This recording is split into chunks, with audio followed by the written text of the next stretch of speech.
এক ছিল মহাজন আর এক ছিল সওদাগর। দুজনে ভারী ভাব। একদিন মহাজন এক থলি মোহর নিয়ে তার বন্ধুকে বলল, ভাই, কদিনের জন্য শ্বশুর বাড়ি যাচ্ছে, আমার কিছু টাকা তোমার কাছে রাখতে পারবে? সওদাগর বলল, পারবো না কেন, তবে কি জানো, পরের টাকা হাতে রাখা আমি পছন্দ করি না। তুমি বন্ধু মানুষ, তোমাকে আর বলবার কি আছে, আমার ওই সিন্ধুকটি খুলে তুমি নিজেই তার মধ্যে তোমার টাকাটা রেখে দাও, আমি ও টাকা ছোঁব না। তখন মহাজন তার থলে ভরা মোহর সেই সওদাগরের সিন্ধুকের মধ্যে রেখে নিশ্চিন্ত মনে বাড়ি গেল। এদিকে হয়েছে কি, বন্ধু যাবার পরেই সওদাগরের মনটা কেমন উসখুস করছে। সে কেবলই ওই টাকার কথা ভাবছে আর মনে হচ্ছে যে বন্ধু না জানি কত কি রেখে গেছে, একবার খুলে দেখতে দোষ কি। এই ভেবে সে সিন্ধুকের ভিতর উঁকি মেরে থলিটা খুলে দেখল থলি ভরা চকচকে মোহর। এতগুলো মোহর দেখে সওদাগরের ভয়ানক লোভ হলো। সে তাড়াতাড়ি মোহরগুলো সরিয়ে তার জায়গায় কতগুলো পয়সা ভরে থলিটাকে বন্ধ করে রাখলো। 10 দিন পরে তার বন্ধু ফিরে এলো। তখন সওদাগর খুব হাসি মুখে তার সঙ্গে গল্প সল্প করলো, কিন্তু তার মনটা কেবলই বলতে লাগলো কাজটা ভালো হয়নি। বন্ধু এসে বিশ্বাস করে টাকাটা রাখলো, তাকে ঠকানো উচিত হয়নি। এ কথা সে কথার পর মহাজন বলল, তাহলে বন্ধু, আজকে টাকাটা নিয়ে এখন উঠি। সেটা কোথায় আছে? সওদাগর বললে, হ্যাঁ বন্ধু, সেটা নিয়ে যাও, তুমি যেখানে রেখেছিলে সেইখানেই পাবে। আমি থলিটা আর সরাইনি। বন্ধু তখন সিন্ধুক খুলে তার থলিটা বের করে নিল, কিন্তু কি সর্বনাশ! থলি ভরা মোহর ছিল, সব গেল কোথায়? সব যে কেবল পয়সা। মহাজন মাথায় হাত দিয়ে বসে পড়ল। সওদাগর বলল, ও কি বন্ধু, মাটিতে বসলে কেন?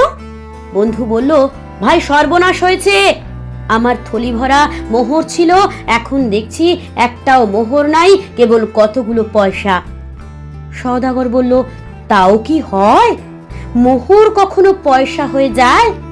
সওদাগর চেষ্টা করছে এরকম ভাব দেখাতে যেন সে কতই আশ্চর্য হয়েছে, কিন্তু তার বন্ধু দেখলো তার মুখখানা একেবারে ফ্যাকাশে হয়ে গেছে।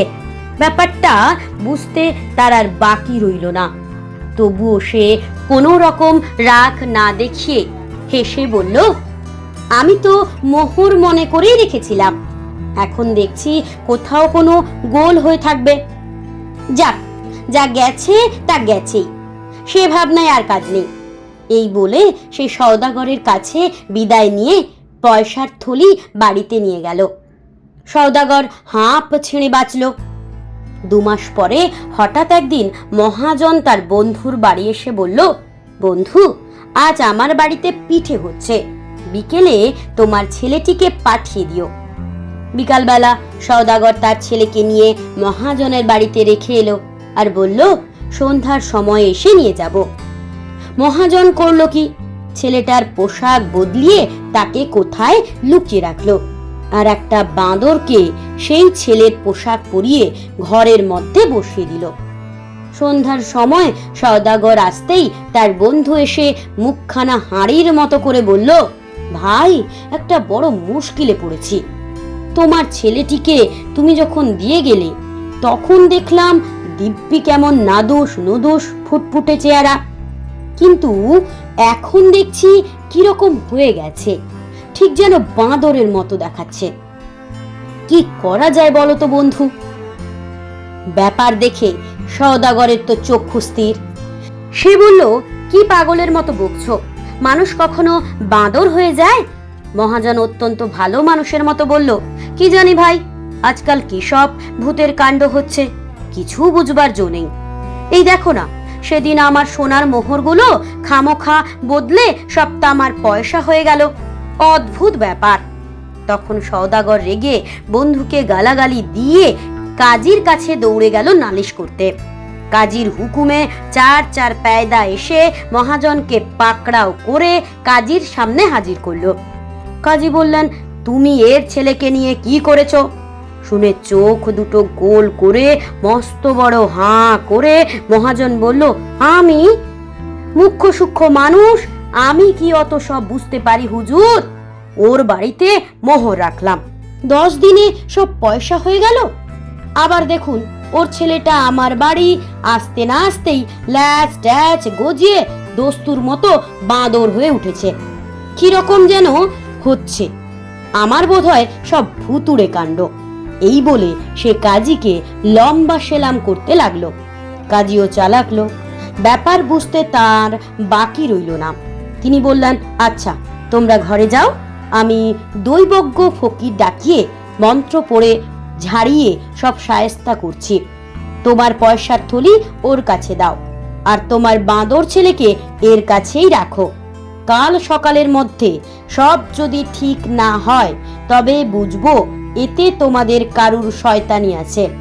সাবধান, তাহলে তোমার পয়সাও পাবে না, মোহরও পাবে না, আর তোমার ছেলে তো মরবেই। ছেলের বাপ মা খুড়ো জ্যাঠা সব শুদ্ধ মেরে সাবার করব। সওদাগর পয়সার থলি সঙ্গে নিয়ে ভাবতে ভাবতে ঘরে চলল। মহাজন বাঁদর নিয়ে হাসতে হাসতে বাড়ি ফিরল। ভোর না হতেই সওদাগর থলির মধ্যে আবার মোহর ভরে মহাজনের বাড়িতে গিয়ে বলছে, বন্ধু বন্ধু, কি আশ্চর্য, দেখে যাও, তোমার পয়সাগুলো আবার সব মোহর হয়েছে। মহাজন বলল, তাই নাকি? কি আশ্চর্য, এদিকে সেই বাঁদরও আবার তোমার খোকা হয়ে গেছে। তারপর মোহরের থলি নিয়ে সওদাগরের ছেলেটাকে ফিরিয়ে দিয়ে মহাজন বলল, দেখ জোচ্চোর, ফের আমায় বন্ধু বন্ধু বলবি তো মেরে তোর থোঁতা মুখ ভোঁতা করে দেব।